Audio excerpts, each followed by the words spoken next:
Siyang 5 anyos na angol, human aksidenteng na pusilan siyang 5 anyos nga igagaw sa barangay Bituon, lungsod sa Dumanhog. Ang armas di fuego ngayong nakitaan sa mga mag-agaw sa nabakanting panimay nga maoy ilang gidua-duaan. Ano yung report?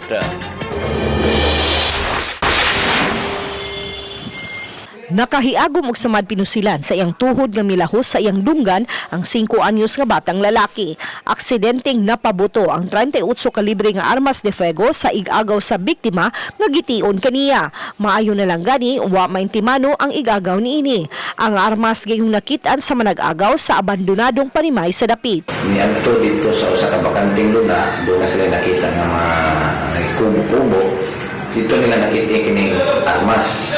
Unya ilang gidala dito sa may kalsada, diin ilang giduaan ang biktima ipatong sa imbornal. Unya ang katong yung igagaw, aksidente nga iyang gikalabit. Nibuto ang armas. Gidugang ni Kabagdot nga palawman pa nila ang ilang investigasyon aron masuta gyud kung kinsa ang nag-iya sa armas nga nakitaan sa mga bata.